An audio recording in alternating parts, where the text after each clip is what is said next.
ஒரு ஊர்ல ஒரு சித்தர் இருந்தார், சூஃபி சித்தர். அவர் ஞானம் பெற்ற ஒரு சித்தர். ஒரு நாள் அந்த நாட்டு மன்னன் அவரை பார்க்கறதுக்காக வந்தான். என்ன வேணும் உனக்குன்னு கேட்டார். நான் கடவுளை பார்க்கணும், அதுக்கு நீங்க தான் உதவி பண்ணணும் அப்படின்னா அவன். சித்தர் கொஞ்சம் யோசனை பண்ணார். சரி, போயிட்டு நாளைக்கு வாடினார். அதே மாதிரி மன்னன் போயிட்டு அடுத்த நாள் வந்தான். இங்கே நீ என்னோட ஒரு வாரம் தங்கியிருக்க வேண்டியிருக்கும்னார். சரின்னா ஒரு பிச்சை பாத்திரத்தை தூக்கி கையில் கொடுத்தார். அவனுக்கு ஒன்றும் புரியல, இருந்தாலும் வாங்கிட்டான். வாங்கிட்டு இதை என்ன செய்யணும் அப்படின்னு கேட்டான்.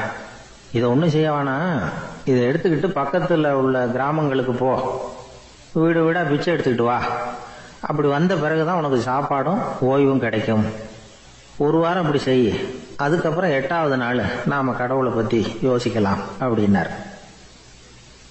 இப்படி ஒரு சொன்னதை கேட்டதும் அந்த அரசனுக்கு அதிர்ச்சி ஆயிட்டுது. ஒரு மாதிரி ஆயிட்டான்.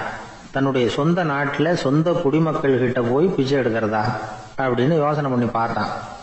அதுக்கப்புறம் மெதுவா அவன் அந்த சித்தரை பார்த்தான். ஐயா, சொந்த நாட்டிலேயே பிச்சை எடுக்கிறதுன்னா எனக்கு ஒரு மாதிரியா இருக்கு, வெக்கமா இருக்கு. நான் வேணும்னா வெளி தேசத்துல எங்கேயாவது போய் பிச்சை எடுக்கவா அப்படின்னு கேட்டான். இதுக்கு அந்த சித்தர் ஒரு சம்மதிக்கலை. இதை பாரு, உன்னால பிச்சை எடுக்க முடியலன்னா பேசாம திரும்பி அரண்மனைக்கே போயிடு. அதுக்கப்புறம் கடவுளை பத்தி எல்லாம் பேசுறதுக்கு என்னை தேடிட்டு வரக்கூடாது அப்படின்னு விட்டார். மன்னன் தயங்கினான். இருந்தாலும் மனசை சரி பண்ணிட்டு சம்மதிச்சான். சரிங்க, ஒரு வாரம் இங்க தங்குறேன், நீங்க சொல்றது மாதிரி பக்கத்து கிராமங்களுக்கு போறேன், வீடு வீடா பிச்சை எடுக்கிறேன், வர்றேன் அப்படின்னா. ஒரு வாரம் தெரு தெருவா பிச்சை பாத்திரத்தோட அலைஞ்சான். சொந்த ஊர்ல சொந்த குடிமக்கள் கிட்ட பிச்சை எடுத்தான். 7 நாள் முடிஞ்சது. 8வது நாள் அந்த சித்தர் மன்னனை கூப்பிட்டார். இப்படி வாழ்னார். வந்தான். இனிமே நீ கடவுளை பத்தி என்கிட்ட கேட்கலாம்னார். இனிமே கேட்கறதுக்கு ஒண்ணுமே இல்லை சுவாமின்னா இவன். ஒரு வார காலம் பிச்சை எடுத்த பிறகுதான் கடவுளை காண முடியும் அப்படின்னு நான் கனவு கூட காணவில்லைன்னா. அப்படின்னா நீ பிச்சை எடுத்த காலத்துல அப்படி என்னதான் நடந்தது அப்படின்னு கேட்டார் அவரு. சுவாமி, ஒரு வார காலம் பிச்சை எடுத்ததுல என்னுடைய ஆணவம் அழிஞ்சுட்டுது. அது இப்போ இருக்கிற இடமே தெரியல. இப்போ அதை காணவே காணோம். பிச்சைக்காரனா இருந்தப்போ பெற்றதை மன்னனாக இருக்கும்போது பெற முடியாதுங்கிறத புரிஞ்சுக்கிட்டேன் அப்படின்னா மன்னன். அடக்கம் பிறந்தவுடன் தெய்வீக கதவுகள் திறந்து கொள்ளுகின்றன அப்படிங்கிறார் ஓஷோ. நம்மால் ஒருத்தன் ஆணவம் அழியணுங்கிறதுக்காக ஒரு திருவோட்டை எடுத்துக்கிட்டு தெரு தெருவா பிச்சை எடுக்க ஆரம்பிச்சான். என்ன, தெய்வீக கதவுகள் திறந்துதா அப்படின்னு கேட்டார் ஒருத்தர். தெய்வீக கதவு திறக்கிறதுக்கு முன்னாடியே எங்க வீட்டு கதவு சாத்திக்கிட்டுதுன்னா. என்னடா சொல்றேன்னார். இனிமே வீட்டுக்குள்ளேயே வர வேணாம், இதையே தொழிலா வச்சுக்கோ அப்படின்னு எங்க வீட்டுல சொல்லிவிட்டாங்க சார் அப்படின்னு. உலகத்துல எது எதுக்கும் ஆராய்ச்சி கூடங்கள் இருக்குது இல்ல, அது மாதிரி தூக்கத்தை பத்தி ஆராய்ச்சி பண்றதுக்கு ஒரு ஆராய்ச்சி கூடம் இருக்குது. அப்படி ஆராய்ச்சி பண்ணணும்னா அதுக்கு மூழ்கிட்டு இருக்கணும்ல. அதனாலதான் அந்த ஆராய்ச்சி கூடம் இங்கே இல்லை. அமெரிக்காவில் பாஸ்டன் பல்கலைக்கழக மருத்துவமனையில அது இருக்குது. அங்க தூக்கத்தை பத்தி பல விதமான ஆராய்ச்சிகள் பண்ணிட்டு இருக்கிறாங்க. அந்த ஆராய்ச்சி கூடத்துல இயக்குனரா இருக்கிற ஒரு நிபுணர், அவர் என்ன சொல்றாரு தெரியுமா? உங்களுக்கு தூக்கம் வரலையா, நீங்க நல்லா தூங்குறதுக்கு தாராளமா சில யோசனைகளை என்னால சொல்ல முடியும் அப்படிங்கிறார். யோசனை தானே, காசா பணமா கேட்டு வச்சுக்கலாமே. உணவு, மனநிலை, தூங்கும் இடத்தோட சூழ்நிலை, படுக்கைக்கு செல்றப்போ உள்ள பழக்க வழக்கங்கள், இது காரணமா ஒருத்தருக்கு தூக்கம் வராம போகலாம். தூக்கம் வராததுக்கு இதுதான் காரணம்னா அதையெல்லாம் சுலபமா கட்டுப்படுத்தலாங்கிறார் அவர். தூக்கத்தை வரவழைக்கக்கூடிய ஒரு நல்ல மருந்து உடற்பயிற்சி. ஆனா ஒண்ணு, படுக்க போற நேரத்துல இது மாதிரி உடற்பயிற்சிகள் எல்லாம் செய்யக்கூடாது. கொஞ்சம் முன்னாடி பகல்லையே இந்த பயிற்சிகளை செய்யறது நல்லது. தூக்கம் வராம அவதிப்படுறவங்க பிற்பகல் நேரங்கள்ல காஃபி, டீ இது மாதிரி பானங்களை சாப்பிடக்கூடாது. மது அருந்துறது கூட தூக்கத்தை பாதிக்கும். வெது வெதுப்பான நீர்ல குளிக்கிறது, தியானத்துல ஈடுபடுறது, ஓய்வா இருக்கிறது, படுக்கிறது, அதாவது படுக்கிறதுக்கு முன்னாடி ஒரு கோவள பால் சாப்பிடுறது, இதெல்லாம் தூக்கத்தை வரவழைக்கிறது ரொம்ப உதவியா இருக்கும். இன்னொரு விஷயம் என்னன்னா, தூங்கி ஆகணுமேங்கிற கவலை வேண்டியதில்லை. அப்படி நினைச்சு கவலைப்படுறதை விட்டுடணும். தூக்கம் வரலையா, உடனே படுக்கையை விட்டு எழுந்திருக்க வேண்டியது. வெளியில வாங்க, வேற ஏதாவது வேலையில ஈடுபடுங்க, கொஞ்ச நேரம் உலாவுங்க, அல்லது ஏதாவது ஒரு புஸ்தகத்தை எடுத்து படிங்க. களைப்பு ஏற்பட்டா மறுபடியும் படுக்கைக்கு போங்க, தூக்கம் தானே வந்துடும். ஒரு விஷயத்த மட்டும் நல்லா ஞாபகத்துல வச்சுக்கணும். படுக்கைக்கு போறப்போ உங்க மற்ற எல்லா பிரச்சனைகளையும் மறந்துடணும். அது எப்படி சார் முடியும், அந்த நேரம் தானே எல்லா பிரச்சனையும் வரிசையா ஞாபகத்துக்கு வருது அப்படின்னு நாம நினைக்கலாம். ஆனா பழக்கத்துல அதை நாம மாத்திக்க முடியும். கொஞ்சம் முயற்சி பண்ணணும், அவ்வளவுதான். இது எல்லாமே ஆராய்ச்சி பண்ணி பார்த்துட்டு அந்த நிபுணர் சொல்ற கருத்து தான். இன்னொரு விஷயமும் அவர் சொல்றார். அது என்னன்னா, உடல் கோளாறு காரணமா தூக்கம் வராம அவதிப்படுறவங்களுக்கெல்லாம் இந்த யோசனைகள் சரியா வராது அப்படிங்கிறார். அதுக்கெல்லாம் மருத்துவ சிகிச்சை கொடுத்துதான் சரி பண்ணணும்.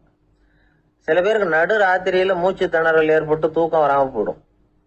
ஊரெல்லாம் தூங்குறப்ப தான் மட்டும் தூங்காம மூழ்கிட்டு இருக்கிறது, ஊரெல்லாம் மூழ்கிட்டு இருக்கிறப்ப தான் மட்டும் தூங்குறது, இது மாதிரி கோளாறுகளால சில பேர் பாதிக்கப்படலாம். காலு தசை முறுக்கிக்கிறதுனால சில பேருக்கு அடிக்கடி விழிப்பு வரலாம். மன அழற்சி காரணமா சில பேருக்கு தூக்கம் வராது. இது மாதிரி கோளாறுகளுக்கெல்லாம் அதுக்கு தகுந்த மாதிரி சிகிச்சை கொடுத்துதான் சரி பண்ண வேண்டியிருக்கும். எந்த கோளாறும் இல்லாம தூக்கம் வரலன்னா ஆரம்பத்துல சொன்ன முறைகளை கடைபிடிச்சு பார்க்கலாம். தூக்கம் வந்ததுன்னா யோசனை சொன்ன அந்த நிபுணருக்கு நன்றி சொல்லலாம்.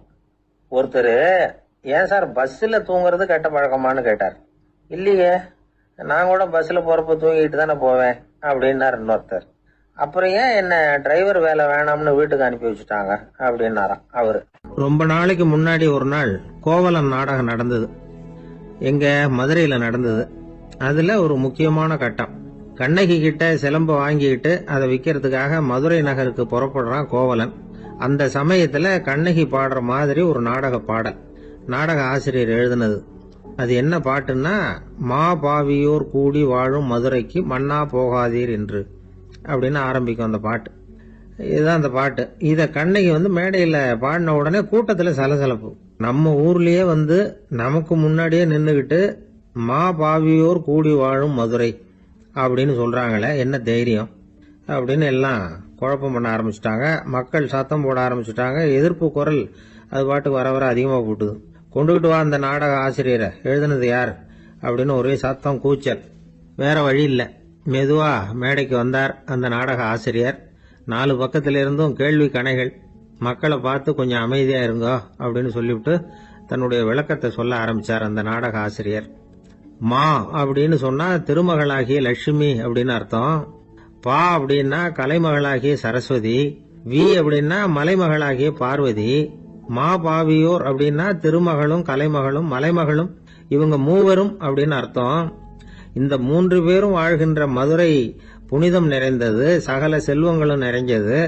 அப்படிப்பட்ட ஊர்ல நான் அணிந்து கொள்ளும் இந்த சாதாரண சிலம்பை யார் வாங்கிக்குவாங்க அப்படிங்கிற எண்ணத்தோட தான் கண்ணகி அப்படி சொல்றா. அதை நினைச்சுதான் நான் எழுதினேன்.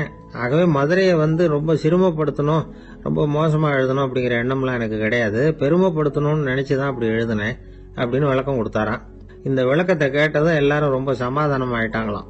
இப்படி விளக்கம் கொடுத்த அந்த நாடக ஆசிரியர் யார் தெரியுமா? அவர்தான் தமிழ் நாடக உலகின் முதல் ஆசான் சங்கரதாஸ் சுவாமிகள். அவருக்கு நகைச்சுவை உணர்வும் அதிகம். 1920ஆம் ஆண்டு திருநெல்வேலியில் அவர் தங்கியிருக்கிறார் நாடகம் நடத்துறதுக்காக. அவர் தங்கியிருந்த வீட்டுல கொசு மூட்டை பூச்சி அதிகமா இருந்திருக்கு. அவரால் தூங்கவே முடியல.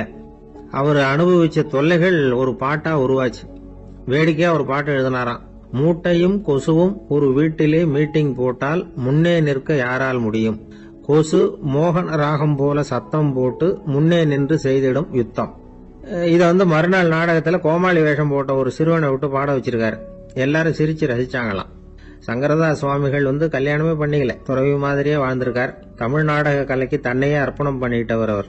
1922 நவம்பர் மாசத்துல ஒரு நாள் புதுச்சேரியில அவர் வாழ்க்கை முடிஞ்சது. அப்ப அவருக்கு வயசு 55. சங்கரதாஸ் சுவாமிகள் நாடக ஆசிரியர் மட்டும் இல்ல, மேடை நாடக இயக்குனர், தயாரிப்பாளர். அவரே ஒரு சிறந்த நடிகர். ஒரு தடவை சாவித்திரி நாடகத்துல இவர் யமதர்மனா வேஷம் போட்டு நடிச்சிருக்கிறார். நாடகம் பார்த்துக்கிட்டு இருந்த கருவுற்ற ஒரு பெண்மணிக்கு பயத்தினால அங்கேயே குழந்தை பிறந்துட்டுதான். அந்த நிகழ்ச்சிக்கு அப்புறம் இவர் இந்த வேஷம் போடுறப்போலாம் ஜனங்களுக்கு முன்கூட்டியே எச்சரிக்கை கொடுக்க ஆரம்பிச்சிருவாராம். அதாவது அப்படி யாராவது பயப்படுறவங்க இருந்தா கொஞ்சம் கண்ணை மூடிங்க அல்லது எழுந்திரிச்சு போடுங்கன்னு. நடிப்புன்னா அப்படில இருக்கணும். இந்த காலத்துல நடிகர் ஒருத்தர் சொன்னார், சார் நான் இந்த நாடகத்துல நடிக்கிறப்போ முகத்துல நவரசங்களையும் காட்டி நடிச்சேன், உணர்ச்சிகளை எல்லாம் நல்லா காட்டி நடிச்சேன். அப்படி இருந்து ஜனங்கள் கல் எடுத்து மேடையில வீசிவிட்டாங்க சார் அப்படின்னார். நாடகத்துல உங்களுக்கு என்ன வேஷம் அப்படின்னு கேட்டாங்க. அது செத்து கிடக்கிற பணமா நடிச்சேன் சார் அப்படின்னார். ஒரு தடவை நாரதர் ஒரு தெரு வழியா போய்கிட்டு இருந்தார். வழியில ஒருத்தர் வேத சாஸ்திரம்லாம் படிச்சுக்கிட்டு உட்காந்துருந்தார். அவரு நாரதரை பார்த்து எங்க போயிட்டு இருக்கிறீங்கன்னு கேட்டார். கடவுளை பார்த்துட்டு வரலாம்னு போயிட்டு இருக்கிறேன் அப்படின்னாரு நாரதர். அப்படின்னா அவர்கிட்ட எனக்கு எப்போ முக்தி கிடைக்கும்னு கேட்டுட்டு வாங்களேன் அப்படின்னாரு இவர். சரி கேட்டு வரேன் அப்படின்னு சொல்லிவிட்டு நாரதர் நடந்தார்.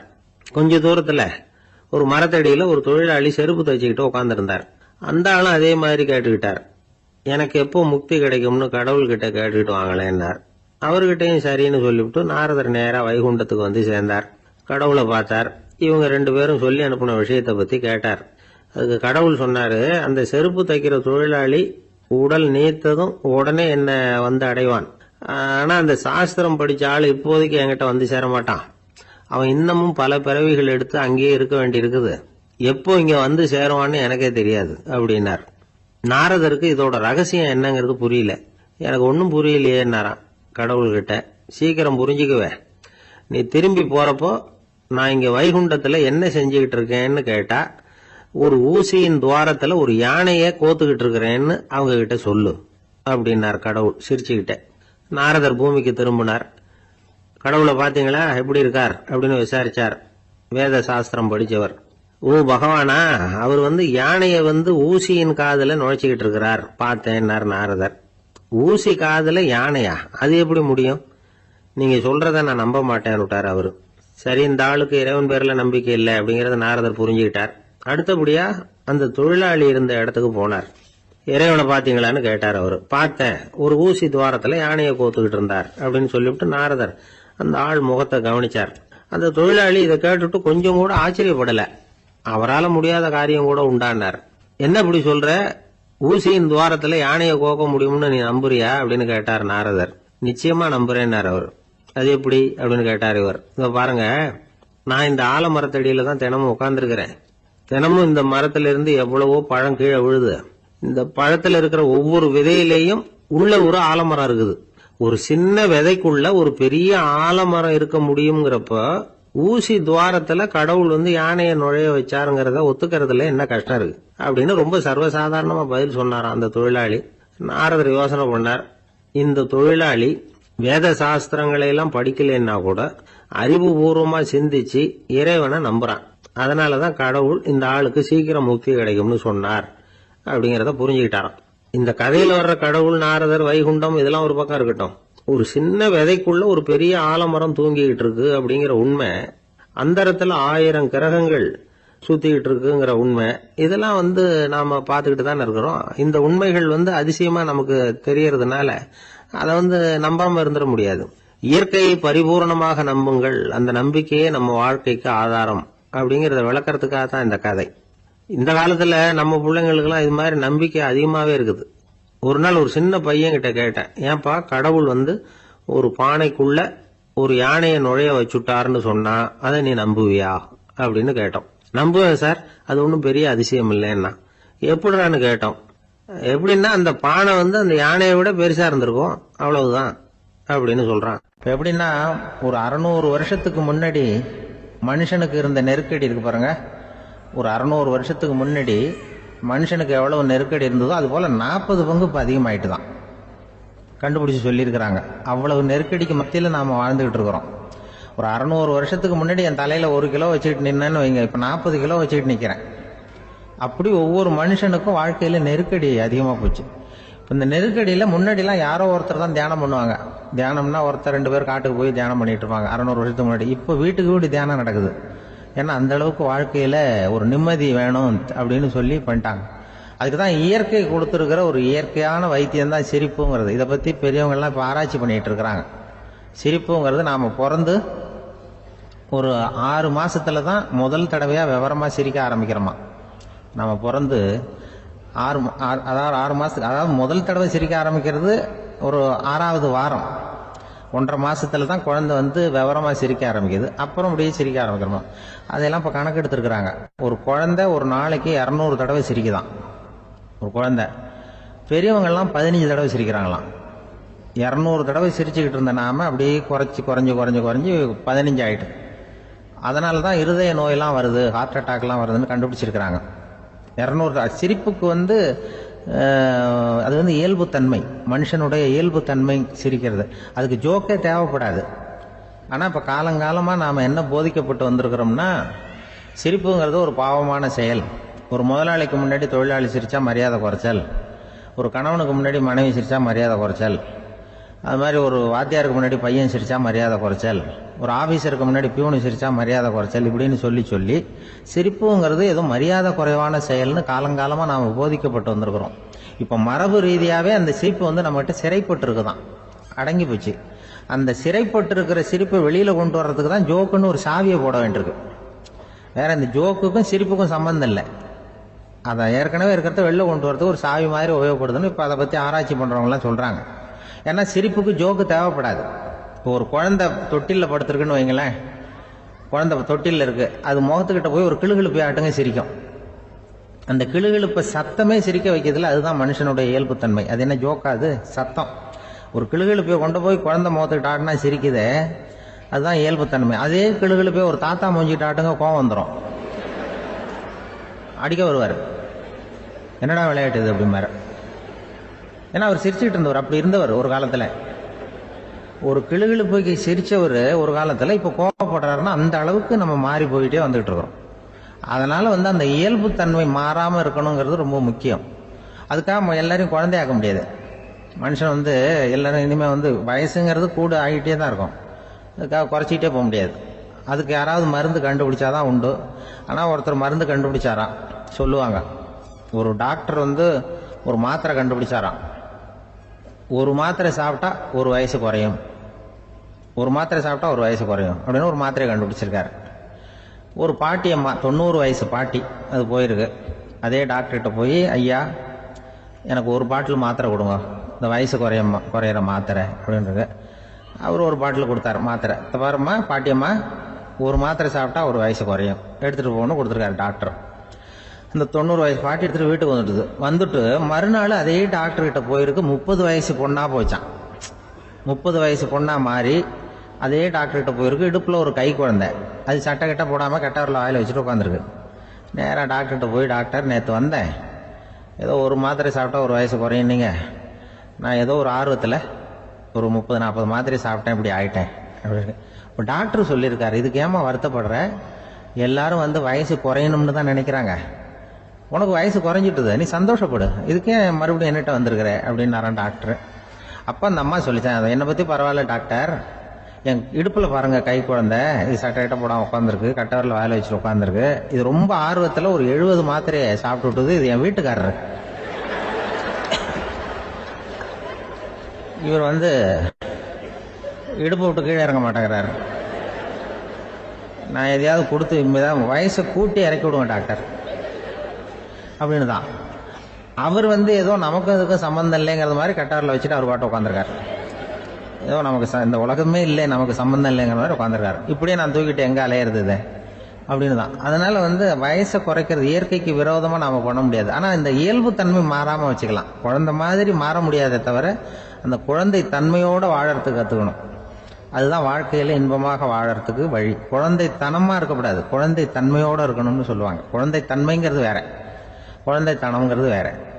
அப்படி ஒரு மாத்திரை கண்டுபிடிச்சிட்டா இப்போ யாராவது ஒருத்தவங்க இடுப்பில் குழந்தைய தூக்கிட்டு போனால் போய் கேட்கணும், ஏம்மா இது ஏன் வீட்டுக்காரரா உன் குழந்தையா அப்படின்னு கேட்டு அதுக்கப்புறம் அவருக்கு வணக்கம் சொல்லணும்.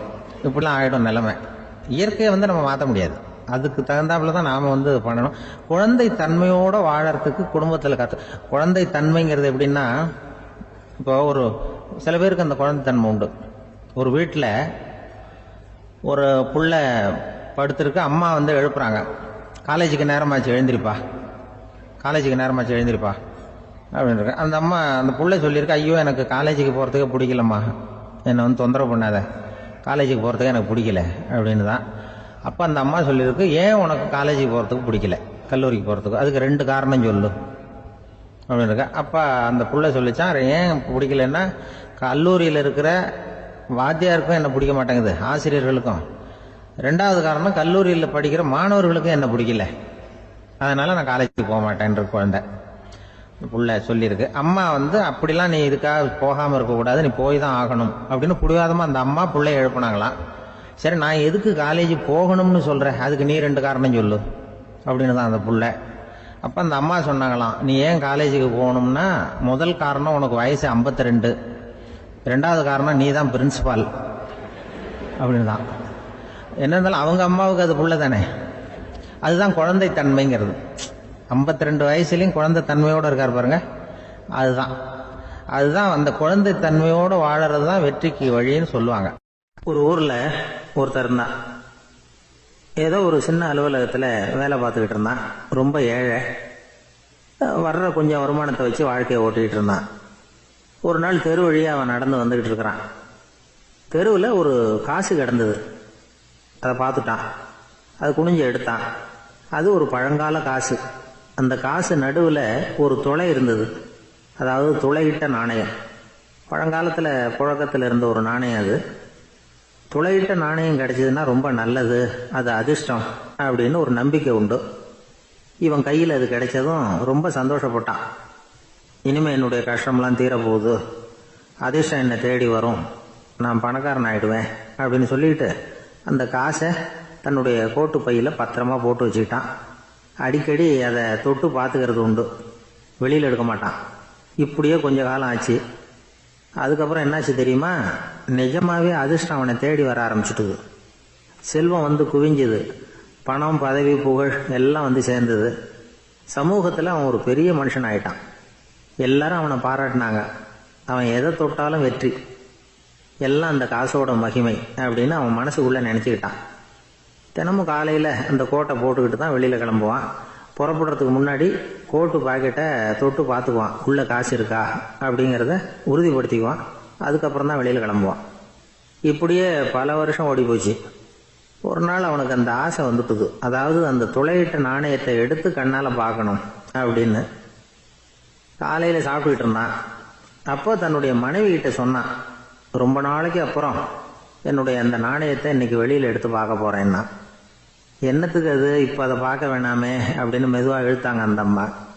இல்லை நான் பார்த்தே தீரணும் அப்படின்னு அவன் தன்னுடைய சட்டை பைக்குள்ள கையை விட்டான். உள்ளே இருந்த நாணயத்தை வெளியில் எடுத்தான். பார்த்தா அவனுக்கு ஆச்சரியமாக போச்சு. அந்த நாணயத்தில் துளையே இல்லை.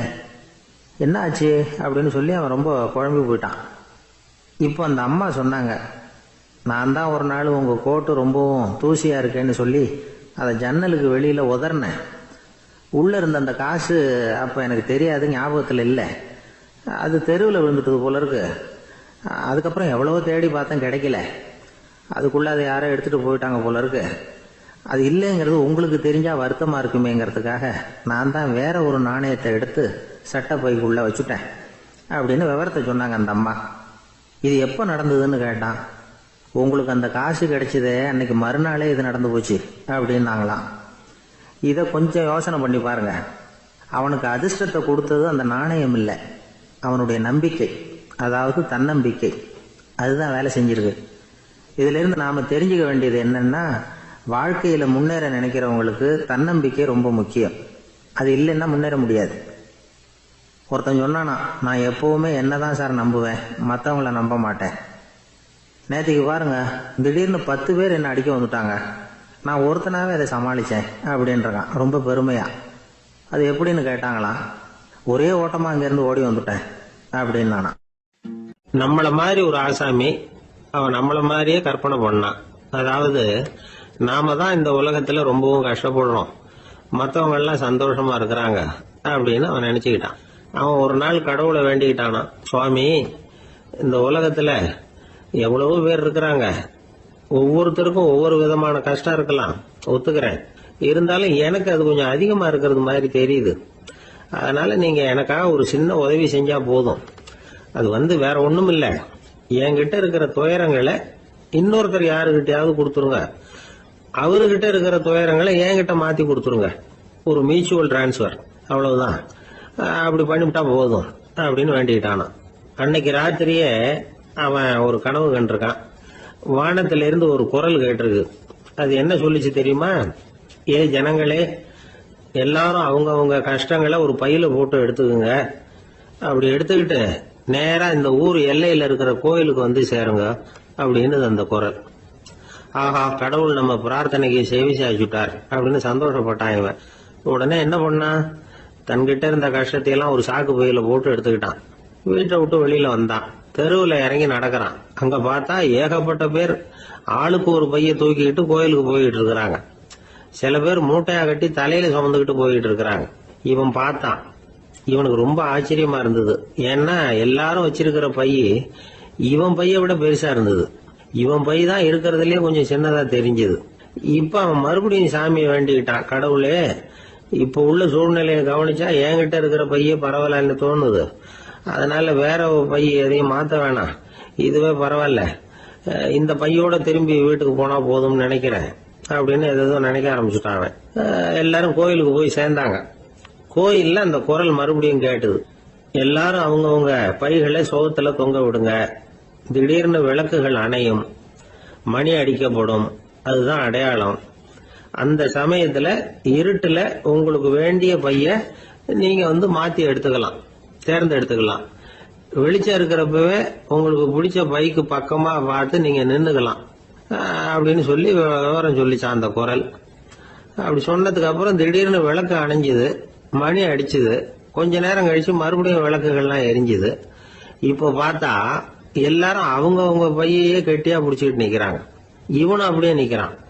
இவன் மெதுவா பக்கத்துல நிக்கிறவங்க கிட்ட கேட்டானா, ஏன் நீங்க பைய கையிலேயே வச்சிருக்கிறீங்க, செவுத்துல மாட்டலையா அப்படின்னு கேட்டிருக்கான். இல்லப்பா, நீ ஏன் கையிலேயே வச்சிருக்கிறியோ அதே காரணத்துக்காக தான் நாங்களும் வச்சிருக்கிறோம். நம்ம கவலைகளை பத்தி நமக்கு ஓரளவுக்காவது தெரியும். ஆனா மத்தவங்க கவலைகள் நமக்கு பரிச்சயம் இல்லாதவை, பழக்கம் இல்லாதது. அதனால நமக்கு தெரிஞ்ச கவலைகளை சமாளிக்கிறது சுலபம். தெரியாததை சமாளிக்கணும்னா மறுபடியும் ஆரம்பத்துல இருந்து ஆரம்பிக்கணும்.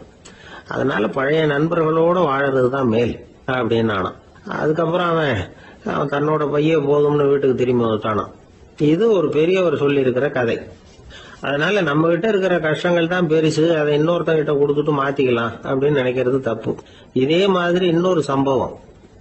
ஒரு ஊர்ல ஒரு நாள் ராத்திரி ஆகாயத்தில இருந்து கடவுள் குரல் கேக்குது. இந்த ஊர்ல இருக்கிற ஜனங்கள்லாம் கொஞ்சம் கவனிங்க, உங்களுக்கு ஒரு செய்தி.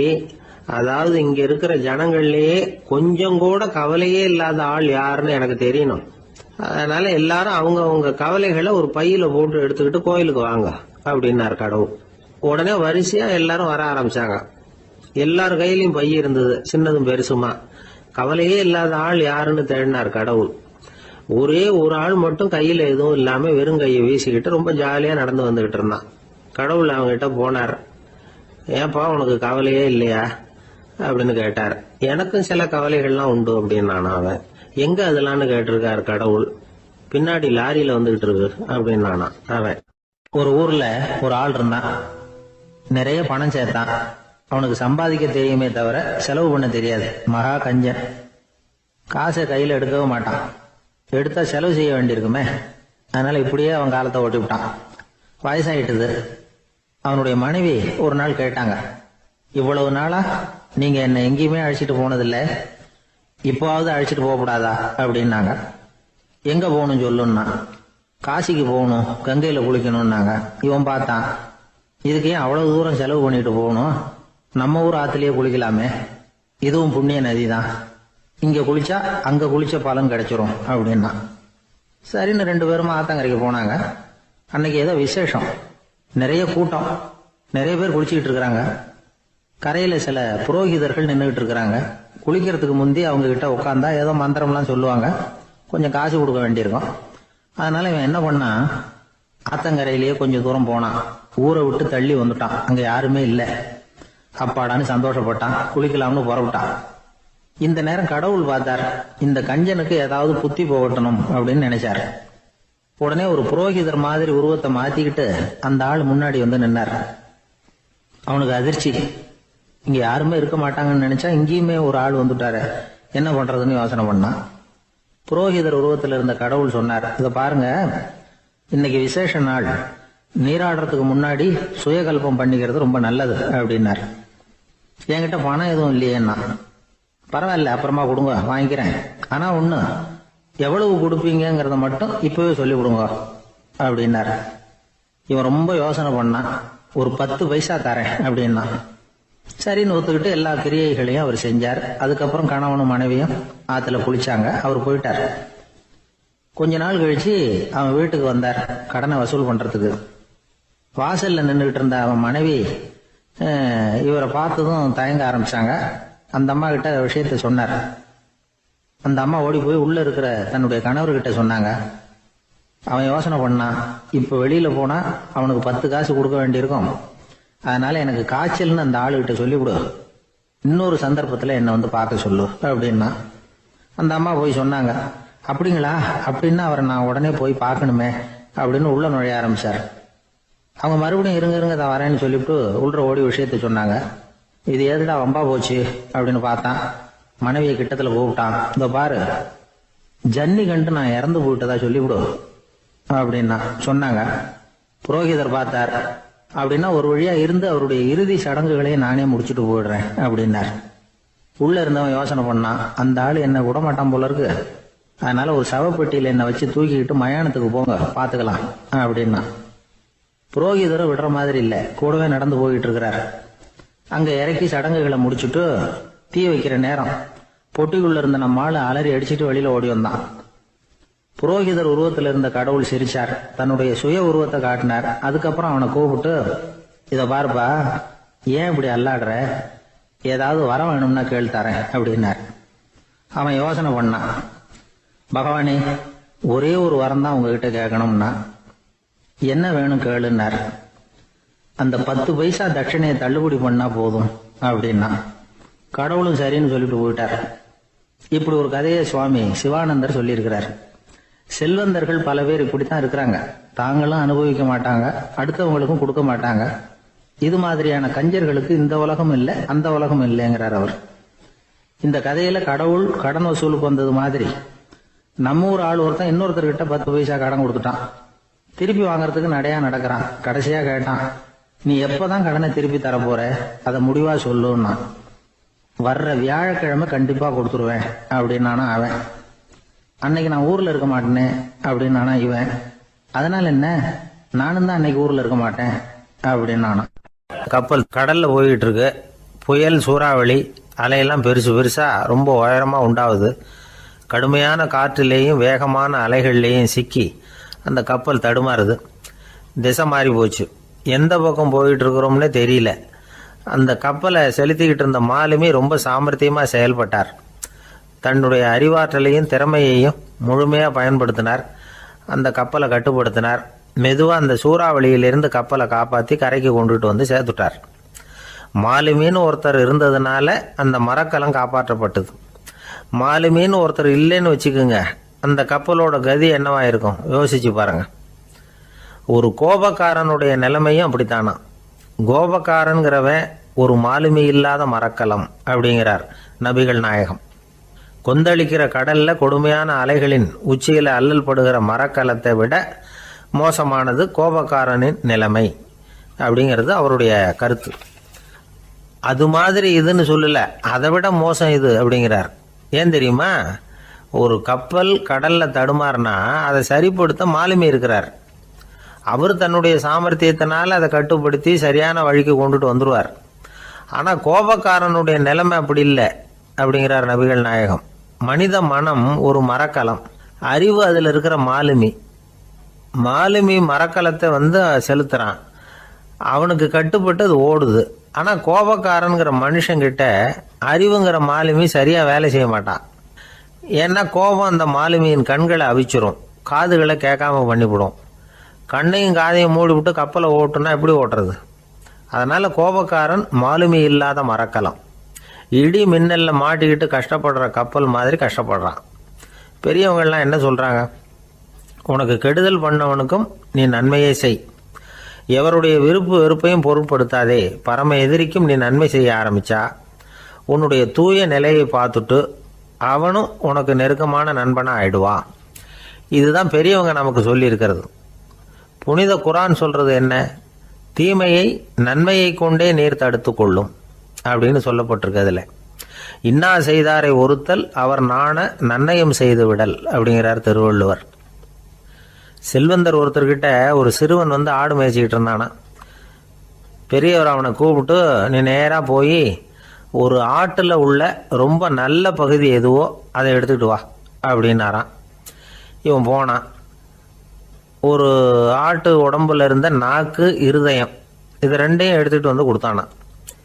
பெரியவர் வாங்கி பார்த்தார். அதுக்கப்புறம் இப்போ நீ போய் இன்னொரு ஆட்டில் இருக்கிற ரொம்ப கெட்ட பகுதி எதுவோ அதை எடுத்துகிட்டு வா அப்படின்னாராம். இவன் போய் எடுத்துகிட்டு வந்தான். அவன் கையில் இருந்தது மறுபடியும் அதே மாதிரி நாக்கு, இருதயம், இது ரெண்டும் தான். என்னது இப்பவும் அதையே கொண்டுட்டு வந்திருக்கிற அப்படின்னாராம் பெரியவர். இவன் சொன்னானா, ஒரு உடம்புல உள்ள ரொம்ப நல்ல பொருளும் இதுதான், ரொம்ப கெட்ட பொருளும் இதுதான் அப்படின்னானா. இளம் வயசில் இப்படி பதில் சொன்னவர் தான் பேரறிஞர் லுக்மானுல் ஹக்கீம் அவர்கள். கோபப்படாமல் இருந்தால் இது ரெண்டும் நல்லா வேலை செய்யும், கோபப்பட்டால் இது ரெண்டும் மோசமாக வேலை செய்யும். அதை புரிஞ்சுக்கிறதுக்காகத்தான் இன்னைக்கு இந்த தகவல். கோபம் வந்துட்டா நாம் என்ன செய்கிறோங்கிறது நமக்கே தெரியாது. ஒருத்தர் டாக்டர்கிட்ட போனார் அவசரமாக. டாக்டர், எனக்கு இப்போ கடுமையான கோப வெறி, எனக்கு கண்ணு மண்ணு ஒன்றும் புரியல, உடனடியாக அதை கட்டுப்படுத்தணும், உடனே இதுக்கு ஏதாவது ஒரு மாத்திரை கொடுங்க ப்ளீஸ் அப்படின்னார். அந்த டாக்டரும் உடனே ஒரு மாத்திரையை கொடுத்து இதை உடனே போடுங்க, நான் தண்ணி கொண்டுகிட்டு வரேன்னு உள்ளே போனார். தண்ணியோடு திரும்பி வந்தார். இவர் சொன்னார், டாக்டர், நீங்கள் கொடுத்த மாத்திரை ரொம்ப பெருசாக இருந்தது, இருந்தாலும் கஷ்டப்பட்டு முழுங்கிட்டேன்னார். டாக்டர் சந்தேகத்தோட மேசையை பார்க்குறார். பார்த்தா மாத்திரை அங்கேயே இருக்குது, பேப்பர் வெயிட்டை காணல. என்னுடைய நீண்டகால நண்பர் ஒருத்தர் வருஷம் தவறாமல் திருநள்ளாறு அப்படிங்கிற திருத்தலத்துக்கு போயிட்டு வர்றது வழக்கம். அங்கே என்ன சார் விசேஷம்னு கேட்கறது உண்டு. என்ன இப்படி கேட்குறீங்க? சனி பகவான் நலன் விருப்பப்படி அங்கே தானே எழுந்தருளி இருக்கிறார். அவரை போய் பார்த்து ஒரு கும்பிடு ஓட்டுட்டு வந்தா நம்ம பிடிச்சிருக்கிற சனியெல்லாம் விலகும் அப்படிம்பார். சத்தம் போட்டு சொல்லாதீங்க சார், வீட்டில் வேற யார் காதிலையாவது இது விழுந்துற போது அப்படின்னு சொல்றது உண்டு வர்றவங்க. இப்போ நான் சொல்றதுல உள்ள நியாயத்தை புரிஞ்சுக்கிட்டு அவரும் கொஞ்சம் எச்சரிக்கை உணர்வோட நமக்கு நன்றி சொல்லுவார்னு வச்சுங்களேன். அதாவது பார்வை மூலமாகவே. அந்த நண்பருக்கு ஆன்மீக விஷயங்கள்ல அதிக ஈடுபாடு உண்டு. அப்பப்போ சில புராண கதைகளை எல்லாம் சொல்றது உண்டு. ரொம்ப சுவாரஸ்யமா இருக்கும். எப்பவுமே புராண விஷயங்களை எல்லாம் அறிவியலுங்கிற தராசில வச்சு எடை போட்டுட்டு இருக்கக்கூடாது. அப்படி பார்த்தா அதெல்லாம் நம்ப முடியாத வெறும் கற்பனைகளா தோணும், மூட நம்பிக்கைகளாகவும் தெரியும். புராணங்களை புராணங்களாவே புரிஞ்சுக்கிறவங்களுக்கு அதெல்லாம் அர்த்தமுள்ள செய்திகளை உள்ளடக்கி இருக்கிறதாக தெரியும். அந்த வகையில தான் இந்த நண்பரும் நிறைய செய்திகளை சொல்றது உண்டு. சனியை போல கொடுக்கிறவனும் இல்லை, சனியை போல கெடுக்கிறவனும் இல்லை அப்படின்னு சோதிடர்கள் சொல்லுவாங்க. நாம ஏதாவது ஒரு வம்புல மாட்டிக்கிட்டா பிடிச்சது சனி அப்படிங்கிறோம். ராவணன் எப்பேற்பட்ட வீரன், அவனே சனி பார்வைப்பட்டது தானே சங்கடப்பட ஆரம்பிச்சான் அப்படின்னார் நண்பர். அது எப்படிங்கன்னு கேட்டேன். அவர் சொல்ல ஆரம்பிச்சார், இந்த ராவணன் இருக்கானே நவ கிரகங்களையும் பிடிச்சி கொண்டுட்டு தன்னுடைய சிம்மாசனத்துல அப்படியே படிகளா போட்டு வச்சுட்டானா, ஒவ்வொரு படியா. பாவம் அந்த 9 தேவதைகளும் ஒவ்வொரு படியா குப்புற கிடக்குறாங்க. நவகிரகம் நம்மளை ஆட்டி படைக்குதுன்னு நாம சொல்லிட்டு இருக்கிறோம். ஆனா அந்த நவகிரகங்களை ராவணன் எப்படி வச்சிருந்தான் பாருங்க. எல்லாரையும் சிம்மாசனத்துக்கு பக்கத்துல படிப்படியா போட்டு வச்சிருக்கிறான். காலை அது மேல வச்சுதான் ஏறி போகணும். வேற வழி இல்லாம எல்லாரும் குப்புற விழுந்து கிடக்குறாங்க. ராவணன் ஒவ்வொரு தடவையும் இவங்க முதுகுல அடி வச்சு ஏறி தான் அந்த சிம்மாசனத்துக்கு போறது வழக்கம். இப்படி நடந்துகிட்டு இருக்கிறது நாரதர் கண்ணுல பட்டுட்டு தான். அவர் சும்மா இருப்பாரா? யோசனை பண்ணார் என்ன செய்யலாம் அப்படின்னு. ஒரு முடிவு பண்ணிட்டு நேரா ராவணன் கிட்ட போனாராம். ராவணா, நீ நவக்கிரகங்களை பிடிச்சு கொண்டாந்து உன்னுடைய சிம்மாசனத்துக்கு படிகளா போட்டு வச்சிருக்கிற, அது உன்னுடைய வீரத்தை காட்டுது. இருந்தாலும் ஒரு விஷயத்த நீ யோசிச்சு பார்க்கணும். ஒவ்வொரு தடவை நீ சிம்மாசனத்துக்கு போகும்பொழுதும் நவக்கிரகங்களின் முதுகலை அடி வச்சு நீ ஏறி போற, அது உனக்கு பெருமை கிடையாது. அவங்களுடைய மார்புல அடி வச்சு ஏறி போகணும், அதுதான் உனக்கு பெருமை அப்படின்னாராம். இவர் சொல்றதும் சரிதானே அப்படின்னு யோசிச்சிருக்கான் ராவணன். உடனே குப்புற கிடந்த நவக்கிரகங்களை திருப்பி மல்லாக்க போட்டான். அவங்க மார்புல அடி வச்சு மேலே ஏறி சிம்மாசனத்துக்கு போனானா. அப்படி போயிட்டு இருக்கும் பொழுது சனி பகவானின் பார்வை அவன் மேல பட்டுதான். அவ்வளவுதான். என்னாச்சு தெரியுமா? சூர்பனகை தேடி வந்தா. சீதையோட அழகை பத்தி தன்னுடைய அண்ணங்கிட்ட சொல்ல ஆரம்பிச்சுட்டா. விவகாரம் ஆரம்பம் ஆயிட்டது. அதுதான் சனியினுடைய வேலை அப்படின்னு சொல்லி இந்த கதையை சொல்லி முடிச்சார் என்னுடைய நண்பர். ஆக சனியின் பார்வை நம்ம மேல படாம பாத்துக்கிறது தான் நல்லதுங்கிறீங்க அப்படின்னு. ஆமா சார், இப்ப கூட நான் உங்க வீட்டுக்கு வந்திருக்கிறதே ஒருத்தருடைய பார்வை என் மேல படக்கூடாதுங்கிறதுக்காகத்தான் அப்படின்னார். யாருங்க அதுன்னு என்னுடைய மாமனார் சார். அவசரத்துக்கு அவர்கிட்ட கொஞ்சம் கடன் வாங்கிவிட்டேன். நம்ம மாப்பிள்ளை தானேன்னு சொல்லி அவரு விட்டு கொடுக்கறதுக்கு தயாரா இல்லை. இன்னைக்கு இப்ப அவரு எங்க வீட்டுக்கு வரக்கூடிய நேரம், அதுதான் அவர் பார்வையிலிருந்து படாம தப்பிக்கலாங்கிறதுக்காக இங்க வந்துட்டேன் அப்படின்னார். பார்வை படணும்னு இருந்தா பட்டுத்தான் தீரும் போல இருக்கு அப்படின்னா. என்ன சார் சொல்றீங்கன்னார் ஒன்றும் புரியாம. நீங்க இங்க தான் வருவீங்கன்னு அவருக்கு ஏற்கனவே தெரியும் போல இருக்கு. அதனால உங்களுக்கு முன்னாடியே உங்க மாமனார் இங்க வந்துட்டார். அதுவும் அந்த பீரோவுக்கு பக்கத்துல தான் பின்னாடி மறைஞ்சு நின்றுட்டு இருக்கிறார் அப்படின்னு. அசோக மன்னர் வந்துகிட்டு இருக்கார். அவருடைய ஆலோசகர்கள் எல்லாம் பக்கத்துல வந்துகிட்டு இருக்கிறாங்க. அந்த சமயத்துல எதிரில் ஒரு புத்த பிக்ஷு வர்றார். அசோகர் பார்க்கிறார். ஓடி போய் அவர் காலில் விழுந்து வணங்குறார். அசோக மன்னரின் தலை அந்த புத்த துறவியின் பாதத்துல பட்டுக்கிட்டு இருக்கு. பக்கத்துல நின்றுகிட்டு இருந்த அமைச்சருக்கு இது ரொம்ப சங்கடமா போச்சு. ரொம்ப வருத்தப்பட்டார். நம்ம அசோக சக்கரவர்த்தி எப்பேற்பட்டவர், அவரோட தலை ஒரு சன்னியாசியின் பாதத்துல படுறதா அப்படின்னு நினைச்சு ரொம்ப கவலைப்பட்டார். அரண்மனைக்கு திரும்பினதும் அமைச்சர் மெதுவா ஆரம்பிச்சார். அரசே, எனக்கு ரொம்ப வருத்தமா இருக்குது அப்படின்னார். எதுக்குன்னார் மன்னர். அசோக சக்கரவர்த்தியின் தலை, அதாவது அந்த சிரம், ரொம்ப மதிப்புமிக்க ஒன்று. அது ஒரு சன்னியாசியின் காலில் படலாமா அப்படின்னார். அசோகர் பதில் சொல்லல, சிரிச்சார், போயிட்டார்.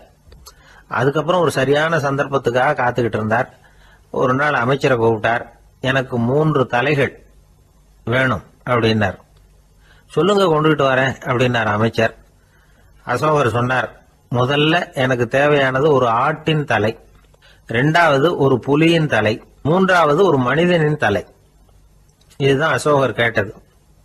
எங்க இருந்தாலும் கொண்டு வாங்கன்னார். அமைச்சர் புறப்பட்டார். ஆட்டுத்தலை புலித்தலை கிடைச்சிட்டுது. அப்புறமா ஒரு சுடுகாட்டுக்கு போய் ஒரு மனித தலையும் சேகரம் பண்ணிட்டு ராஜா கிட்ட வந்துட்டார்.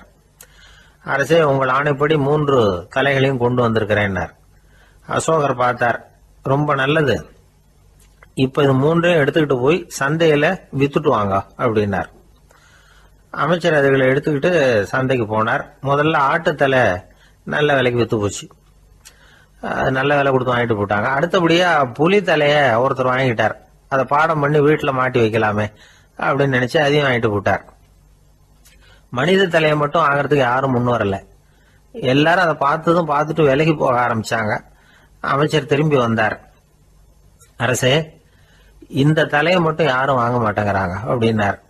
சரி, பரவாயில்ல, இதை இலவசமாவே எனாமாவே யாருக்கிட்டையாவது கொடுத்துட்டு வந்துருங்க அப்படின்னார். அமைச்சர் மறுபடியும் சந்தைக்கு போனார். இதை இலவசமா தரேன், இதை வாங்கிக்கோங்க அப்படின்னார். அப்பவும் அதை யாரும் வாங்கிக்கிறதுக்கு தயாரா இல்லை. மறுபடியும் திரும்பி வந்து மன்னர்கிட்ட விவரத்தை சொன்னார். இப்போ மன்னர் சொல்றார், அமைச்சரே, உயிர் இருக்கிற வரைக்கும் தான் இந்த தலைக்கு மதிப்பு. ஜீவன் போனதுக்கு அப்புறம் அதோட மதிப்பும் போயிடுது. அதனால மதிப்பு இருக்கும் பொழுதே பெரியவர்கள் பாதம் பணிந்து அந்த புனிதத்தை பெற்றுக்கொள்ளணும் அப்படின்னார். பணிவுங்கிறது வேற, அடிமைத்தனம்ங்கிறது வேற. பெரியவர்களை பணிவது நமக்கு பெருமை தரக்கூடிய விஷயம். இதை மனசுல வச்சுக்கிட்டு எப்போ காலில் விழணும், எப்போ காலில் விழக்கூடாது அப்படிங்கிறத முடிவு பண்ணிக்கணும். ஒரு சாதாரண ஆள் நடந்து வந்துகிட்டு இருந்தார். எதிரில் வந்த ஒரு பெரிய மனுஷன் ஓடி போய் அவர் காலில் விழுந்து தன்னுடைய தலையை அவர் பாதத்தில் கொண்டு போய் வச்சார். கொஞ்ச நேரம் கழிச்சு எழுந்திரிச்சு வந்துட்டார். வந்த பிறகு இவரை கேட்டேன், ஏன் திடீர்னு ஓடி போய் அந்த ஆளு காலில் விழுந்தீங்க அப்படின்னு. அவர் போட்டிருக்கிறது என்னோட காணாம போன செருப்பான்னு கண்டுபிடிக்கிறதுக்காக அப்படி விழுந்தேன் அப்படின்னார். வாழ்க்கையில் சில சந்தர்ப்பங்களில் நாம் சில அவமானங்களை சந்திச்சே தீர வேண்டியிருக்கு. என்ன பண்ணுறது, காலம் அப்படி. அவமானப்படுறவங்க உடனே அடங்கி போயிடுறது தான் உலக வழக்கம். அவமானப்பட்டால் உடனே சீறி எழறவங்களும் உண்டு. ஆனால் அதையே ஒரு சவாலாக எடுத்துக்கிட்டு முன்னுக்கு வர்றவங்களும் சில பேர் இருக்கிறாங்க. அவங்க ரொம்ப அபூர்வம். இன்றைக்கி மனோதத்துவ நிபுணர்கள்லாம் என்ன சொல்கிறாங்க தெரியுமா? அவமானப்பட்டுட்டா உடனே அடங்கி போயிடக்கூடாதான். அதையே ஒரு சவாலாக எடுத்துக்கிட்டு மனசில் ஒரு வைராக்கியத்தோட முயற்சி பண்ணினா வாழ்க்கையில் எல்லாரும் முன்னேறலாம். அவமானம்ங்கிறத நாம் வைராக்கியமாக மாற்றிக்கணும். அதுதான் வெற்றிக்கு வழி. ராமர் இந்த பூமியில் பிறந்ததே ஒரு வைராக்கியத்தினால தான் சார் அப்படின்னார் ஒருத்தர். எப்படிங்க அது அப்படின்னு கேட்டேன். அவர் சொன்னார், தசரதருக்கு ராமர் குழந்தையா பிறக்கணும், அப்போ தான் இங்கே இருக்கிற கஷ்டங்கள்லாம் நீங்கும் அப்படின்னு சர்வ லோகமும் எதிர்பார்த்துக்கிட்டு இருக்குது. ஆனால் அவர் எப்போ பிறப்பார் அப்படின்னு யாருக்கும் தெரியல. அந்த காரியம் சீக்கிரம் நடக்கணுமே, அதுக்கு என்ன பண்ணுறது? நாரதர் வந்தார் ஒரு நாள் தசரதரை தேடி. தசரதா, உனக்கு ஒரு செய்தி தெரியுமான்னு ஆரம்பித்தார். அவர் எப்பவும் இப்படித்தானே ஆரம்பிக்கிறது வழக்கம். என்ன விஷயம்னு கேட்டார் தசரதர். தசரதா, நீ அடிக்கடி உன்னோட தேரில் ஏறிக்கிட்டு தேவலோகத்துக்கு போகிற, அங்கே போகிற வர்ற எல்லாம் பண்ணிகிட்டு இருக்க, எல்லாம் சரி. தேவலோகத்துலேயும் உன்னை நல்லபடியாக தான் வரவேற்கிறாங்க. தேவேந்திரன் உன்னை பிரியமாக அழைச்சிட்டு போய் தன்னுடைய அரியாசனத்திலேயே தனக்கு பக்கத்திலேயே உட்கார வைக்கிறான். நீயும் சந்தோஷமாக உட்காந்து பேசிவிட்டு வந்துடுற. ஆனால் நீ இங்கே வந்ததுக்கு அப்புறம் அங்கே என்ன நடக்குது தெரியுமா உனக்கு அப்படின்னாரான் நாரதர். என்ன நடக்குது எனக்கு ஒன்றும் தெரியலையே அப்படின்னாரான் தசரதர். நாரதர்கிட்ட வந்து கிட்டத்தில் வந்து கேட்டிருக்கார், கொஞ்சம் சொல்லுங்கள் என்னது அப்படின்னு. அவர் நெருங்கி வந்தாராம் நாரதரும். மெதுவாக அவர் காதோட காதாக சொன்னாராம். அதாவது நம்ம பாஷையில் சொல்லப்போனால் பற்ற வைக்கிறார். நீ அங்கே தேவேந்திரங்கிட்ட உட்காந்து பேசிவிட்டு வந்த பிறகு நீ அங்கே உட்காந்துருந்த அரியாசனத்தை தண்ணி ஊற்றி கழுவி சுத்தப்படுத்துகிறாங்க.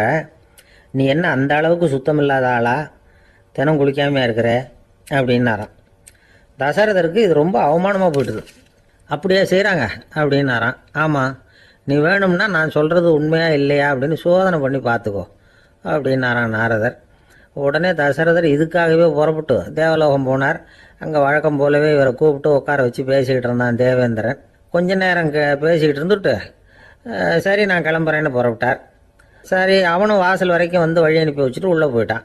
தசரதர் வெளியில் கொஞ்ச நேரம் மறைஞ்சி இருந்துட்டு மெதுவாக உள்ளே எட்டி பார்த்தார் என்ன நடக்குதுன்னு. நாரதர் சொன்னது உண்மைதான். தசரதர் உட்காந்துருந்த ஆசனத்தை அங்கே 2 தேவர்கள் கழுவி சுத்தப்படுத்திக்கிட்டு இருக்கிறாங்க. தசரதரால் இதை தாங்கிக்க முடியல. அவருக்கு ரொம்ப அவமானமாக போச்சு. நேராக கிடுகிடுன்னு தேவேந்திரங்கிட்டே போனார். நான் உட்காந்துருந்த இருக்கையே சுத்தம் பண்ணுறியே, நான் என்ன அந்த அளவுக்கு பாவியா அப்படின்னு கேட்டார். ரொம்ப கோபமாக கேட்டார். தசரதரே, மனுஷனுக்கு 3 கடன்கள் உண்டு.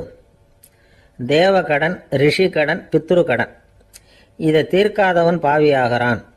இதில் மகனை பெறுவதால் தான் பித்ரு கடன் தீரும். உனக்கு மகன் கிடையாது, அதனால் நீ பாவியாகிற. பாவி உட்கார்ந்துருந்த இடம்ங்கிறதுனால அதை சுத்தம் செய்ய வேண்டியது எங்கள் கடமை அப்படின்னு நானாம் தேவேந்திரன். இந்த இடத்துல தசரதருக்கு ஏற்பட்ட அவமானம் ஒரு வைராக்கியமாக மாறிச்சு. தேவேந்திரனே கேட்டுக்கோ, ஒரு மகனை பெற்ற பிறகு தான் இந்த சபையில் மறுபடியும் அடி எடுத்து வைப்பேன் அப்படின்னு சொல்லிவிட்டு போயிட்டாராம். போய் புத்திர காமேஷ் யாகம் பண்ணார். புத்திரர்கள் பிறந்தார்கள். இந்த கதையில் உள்ள கருத்து என்னன்னா, தேவேந்திரன் தசரதரை அப்படி அவமானப்படுத்தலைன்னா அவருக்கு இப்படி ஒரு வைராக்கியம் பிறந்திருக்குமா யோசிச்சு பார்க்கணும். நமக்கு ஏற்படுகிற சில அவமானங்களையும் வைராக்கியமாக மாற்றிக்குவோம். அப்படி மாற்றிக்கிட்டோம்னா வாழ்க்கையில் வந்து முன்னேறலாம். நம்ம ஆளுங்க சில பேர் அவமானத்தை வந்து வைராக்கியமாக மாற்றிக்கிறது எப்படி தெரியுமா? நம்மகிட்ட ஒரு பையன் சொன்னான், எங்கள் அப்பா என்னை எல்லாருக்கும் முன்னாடி வச்சு திட்டிவிட்டார், பொறுப்பு இல்லாமல் ஊர் சுற்றுறேன்னு சொல்லி அவமானப்படுத்தி விட்டார். இனிமேல் நீ என் முகத்திலேயே முழிக்காதரா போடான்னு வேற சொல்லிவிட்டார்.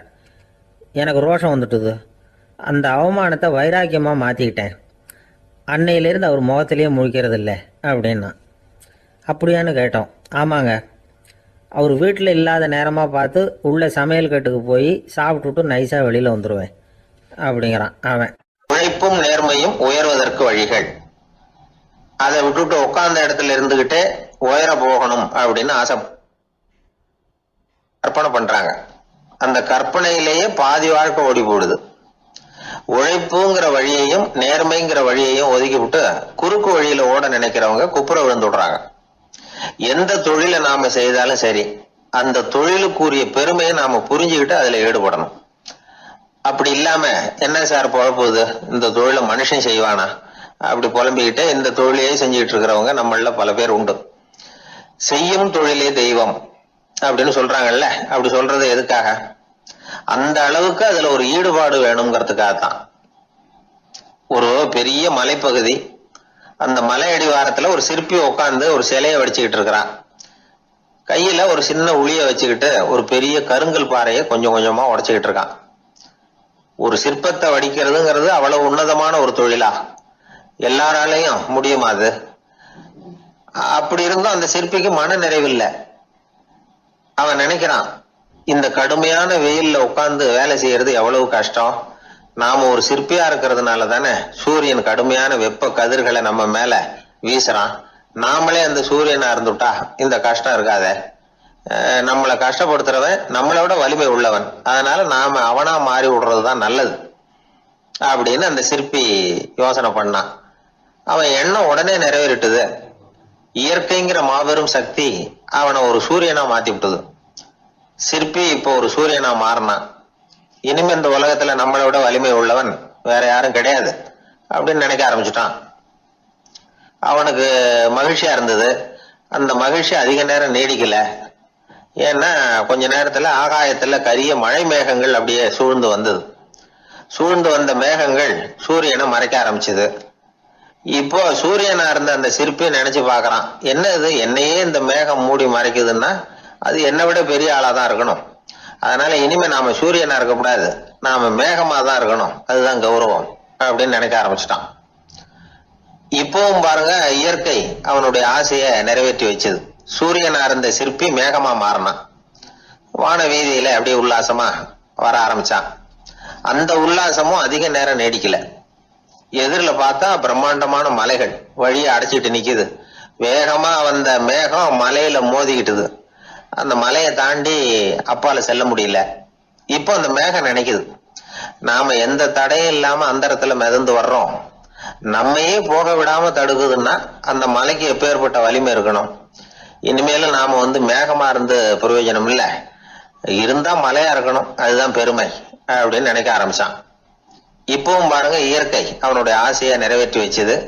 மேகமா இருந்த சிற்பி மலையா மாறினான். பெரிய மலை பூமிக்கும் வானத்துக்குமா நின்றுகிட்டு இருக்கு.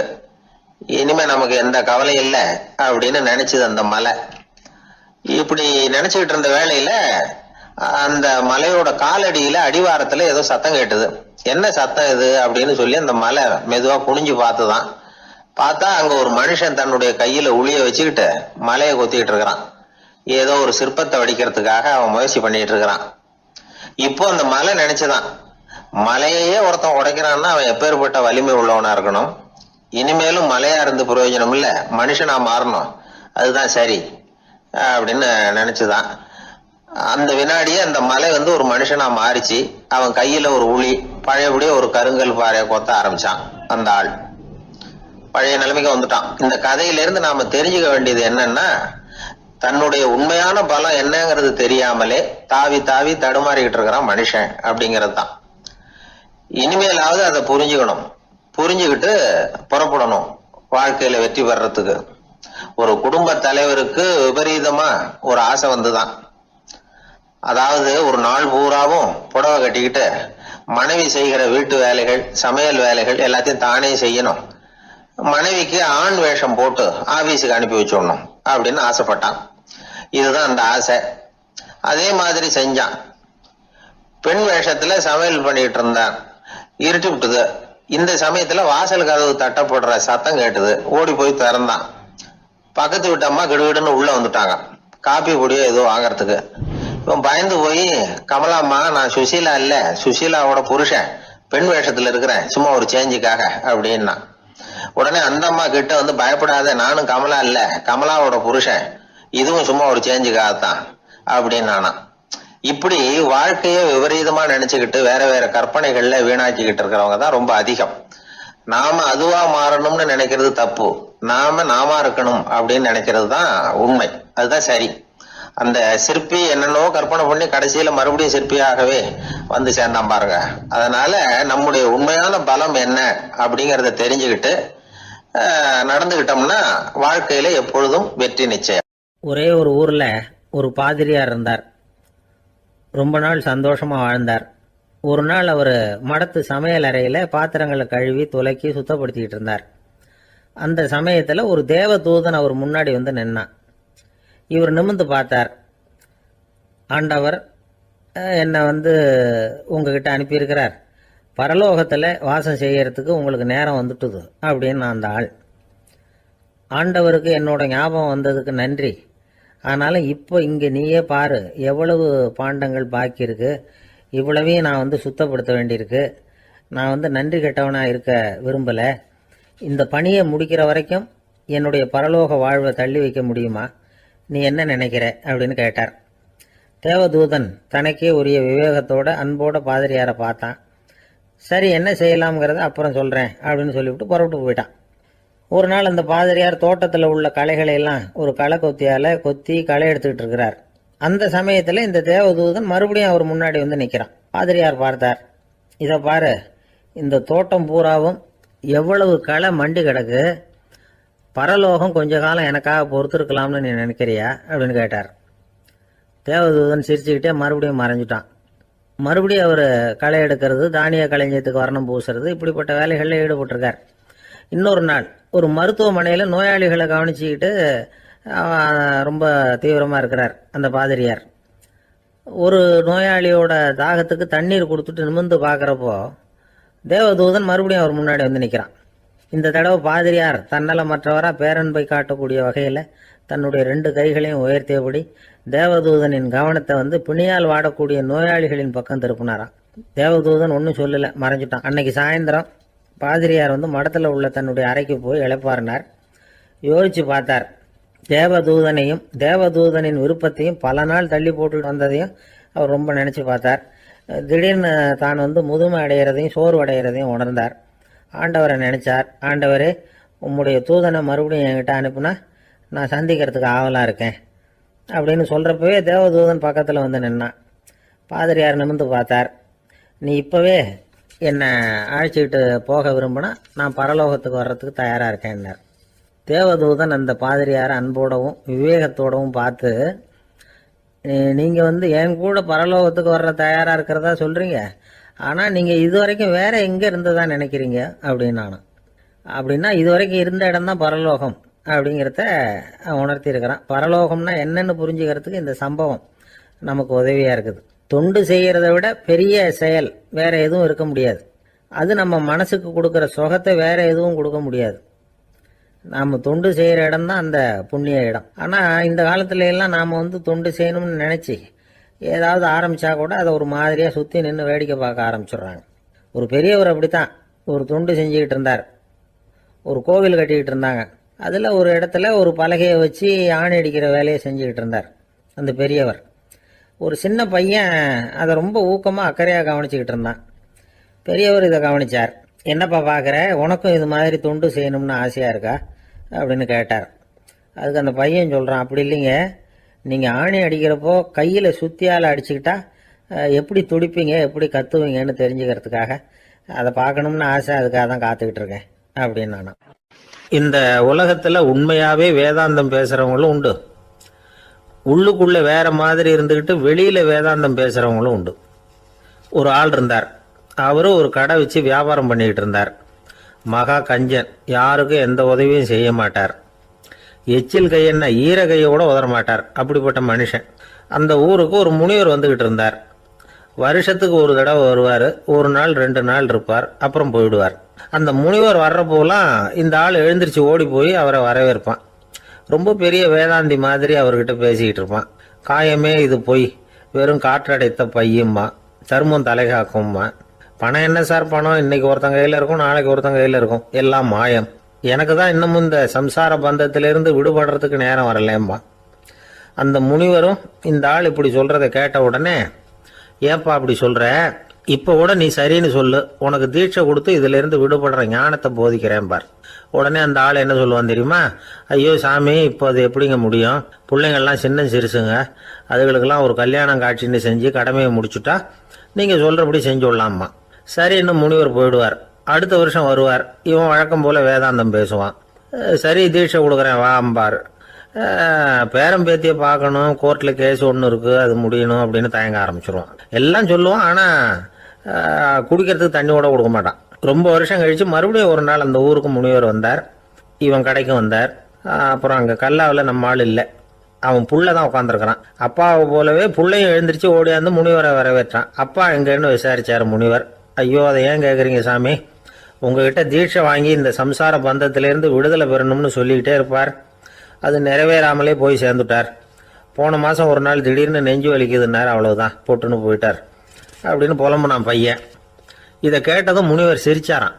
அவன் எங்கடா போவான், உன் அப்பா எங்கேயும் போகல, இதோ வாழை ஆட்டிக்கிட்டு உன் காலடியிலே இருந்துகிட்டு இருக்கான் பார் அப்படின்னு சொல்லி அங்கே நின்றுக்கிட்டு இருந்த ஒரு நாயை சுட்டி காட்டினாரான்.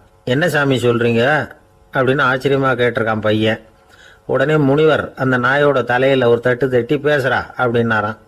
உடனே அந்த நாய் வேதாந்தம் பேச ஆரம்பிச்சுட்டு தான், காயமே இது போய் வெறும் காற்றடைத்த பைய அப்படின்னு தான். முனிவர் சொன்னார், அடே இப்போவும் ஒன்றும் கெட்டு போகல, நீ விரும்புனா சொல்லு, உனக்கு தீட்சை கொடுத்து என் பின்னாடியே அழைச்சிட்டு போயிடுறேன் அங்கே அழைச்சிட்டு போய் உனக்கு ஞானத்தை போதிக்கிறேன், வர்றியா அப்படின்னு கேட்டிருக்காரு. உடனே அந்த நாய் சொல்லிச்சான், ஐயோ அதை ஏன் கேட்குறீங்க சாமி, நான் உண்ணாமல் தின்னாமல் ஏராளமான சொத்து சேர்த்து வச்சுட்டேன். என் பிள்ளைங்க அதோட பெருமை தெரியாமல் ராத்திரி நேரம்லாம் கதவை திறந்து போட்டுட்டு தூங்கிடுவாங்க. அதனால் இப்படி நாயாக பிறந்து ராத்திரி பகலாக சுற்றி சுற்றி வந்து காவல் காத்துட்டு கிடக்கிறேன். இப்போ எப்படி சாமி வர முடியும் அப்படின்னு கேட்டுதான். அறியாமையிலேயே சுகம் கண்டு இப்படி இருக்கிற ஆளுங்களுக்கு எப்படி விடுதலை கிடைக்கும், எப்போ விடுதலை கிடைக்கும் அப்படின்னு கேட்குறார் தசாவதானி திருக்குறள் பேர் ராமையா. அவர் கேட்குறது நியாயம் தானே. இந்த காலத்து பையன் ஒருத்தன் அப்பா கிட்ட சொன்னான், அப்பா இன்னைக்கு நான் 1 ரூபா மிச்சப்படுத்தி விட்டேன் அப்படின்னு. நானும் அப்படியா, என்னடா பண்ணேன்னு கேட்டிருக்கார் அப்பா. டவுன் பஸ்ஸில் ஏறாமல் அது பின்னாடியே ஓடியாந்தேன், 1 ரூபா மிச்சம் தானே அப்படின்றான். அட பாவி, ஒரு ஆட்டோ பின்னாடி ஓடியாந்துருந்தா 10 ரூபா மிச்சமாயிருக்குமே, வேஸ்ட் பண்ணிட்டியே அப்படின்னா. ஒரு சீன தேசத்து அரசர் இருந்தார். அவருக்கு வயசாயிட்டுது. அவருக்கு அடுத்தபடியாக அவருடைய புள்ள பட்டத்துக்கு வரணும், ஆட்சி பொறுப்பை ஏற்றுக்கணும். ஒரு நல்ல தலைவனுக்கு இருக்க வேண்டிய பண்புகள்லாம் தன்னுடைய மகனுக்கு இருக்கணும்னு விரும்பினார் அந்த அரசர். அதனால் இளவரசனை பக்கத்தில் இருந்த ஒரு குரு கிட்ட அனுப்புனார். இளவரசன் அவர்கிட்ட போய் சேர்ந்தான். அந்த குரு என்ன பண்ணார் தெரியுமா, இவனை பார்த்து சொன்னார், இதை பாருப்பா, நீ என்ன பண்ணுற, இப்போவே பக்கத்தில் இருக்கிற காட்டுக்கு போ, நடுக்காட்டில் போய் ஒரு இடத்துல உட்காந்துக்கோ, அங்கே என்னென்ன சத்தம்லாம் உன் காதில் விழுதுன்னு கவனித்து கேளு, உன் காதில் விழுந்த ஓசைகள் என்னென்னங்கிறத என்கிட்ட வந்து சொல்லு, அதுதான் எனக்கு தெரியணும், உனக்கு வேலையும் அதுதான் அப்படின்னு சொல்லி அனுப்பி வச்சுட்டார். இளவரசன் காட்டுக்கு போனான். குரு சொன்னபடியே ஒரு இடத்துல உட்காந்து கவனித்து கேட்டான். அதுக்கப்புறம் குரு கிட்ட திரும்பி வந்தான். என்னென்ன சத்தம்லாம் கேட்ட அப்படின்னு கேட்டார் குரு. குருவே, காட்டில் நான் பறவைகள் சத்தம்லாம் கேட்டேன், மிருகங்களின் ஓசையையும் கேட்டேன், இதை தவிர இடி மின்னல் மழை இதுகளோட சத்தத்தையும் கேட்டேன் அப்படின்னா. குரு யோசனை பண்ணார், நீ இன்னமும் சரியாக கேட்கல, அதனால் மறுபடியும் காட்டுக்கு போ, கொஞ்ச நாள் தங்கியிருந்து கேட்டுட்டு வா அப்படின்னார். இளவரசனுக்கு ஒன்றும் புரியல. இருந்தாலும் குருவின் கட்டளையாச்சே, மறுக்க முடியுமா? உடனே அவன் மறுபடியும் காட்டுக்கு போனான். ஒரு இடத்துல உட்காந்தான். கொஞ்ச நேரம் உன்னிப்பாக கவனித்து கேட்டான். சில நாள் கழித்து குரு கிட்ட திரும்பி வந்தான். குருவே, இந்த தடவை சில துல்லியமான சத்தங்களை எல்லாம் கேட்டான். தேனி பறக்கிற சத்தம், நீரோடையின் மெல்லிய ஓசை, இதெல்லாம் கேட்டேன்னா. குரு சிரிச்சார். நீ மறுபடியும் காட்டுக்கு போ, இன்னும் சில நாள் அங்கே இரு, முழுமையாக கவனமாக கேட்டுக்கிட்டு வா அப்படின்னு சொல்லி அனுப்பி வச்சுட்டார். இளவரசனுக்கு குழப்பம் அதிகமாயிட்டுது. ஒன்றுமே புரியல. மறுபடியும் காட்டுக்கு போனான். மௌனமாக ஒரு இடத்துல உட்காந்துட்டான். அப்படியே தியானத்தில் ஆழ்ந்துட்டான். சில நாளில் அவனுக்கு இதுவரை கேட்காத ஓசைகள்லாம் கேட்க ஆரம்பிச்சுட்டுது. இதைத்தான் நான் கேட்கணும்னு என்னுடைய குரு எதிர்பார்த்துருக்கிறாருங்கிறத புரிஞ்சுக்கிட்டான். உடனே குரு கிட்ட ஓடனான். குருவே, இந்த தடவை காதுகளுக்கு கேட்க முடியாத சில ஓசைகளை கூட என்னால் உணர முடிஞ்சுது. பூ மலருகிற ஓசை, சூரியனால் பூமி சூடாகிறப்போ எழுகிற ஓசை, காலை பனித்துளி இந்த புல்லுலாம் குடிக்கிற ஓசை, இது எல்லாம் என்னால் நல்லா கேட்க முடிஞ்சுது அப்படின்னா. குருவுக்கு இப்போதான் திருப்தி ஏற்பட்டுதான். இளவரசனை பார்த்து சொன்னார், இதை பாருப்பா, இப்போதான் நாட்டை ஆளுகிற தகுதி உனக்கு வந்திருக்குது அப்படின்னு சொல்லி அதுக்கு விளக்கமும் கொடுத்தாராம். எந்த அரசன் தன்னுடைய மக்களின் எதையும் பேசுகிற மௌன மொழியை, மௌன வார்த்தைகளை கேட்குறானோ அவன்தான் ஆள தகுதி உள்ளவன்.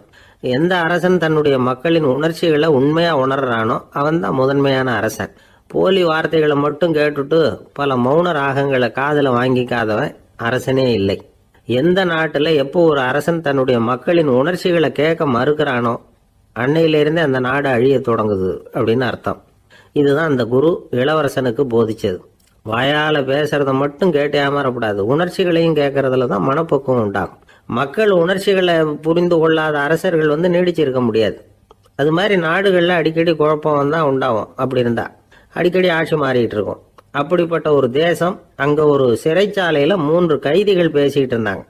ஒருத்தன் சொன்னான், நான் இந்த நாட்டு ராஜாவை எதிர்த்து பேசிக்கிட்டு இருந்தேன், அதனால் என்னை பிடிச்சி கொண்டாந்து இங்கே போட்டுட்டாங்க அப்படின்னா ஒருத்தன். இன்னொருத்தன் சொன்னான், நான் இந்த நாட்டு ராஜாவை ஆதரித்து பேசிக்கிட்டு இருந்தேன், அதனால் என்னை பிடிச்சி கொண்டாந்து இங்கே தள்ளிவிட்டாங்க அப்படின்னா.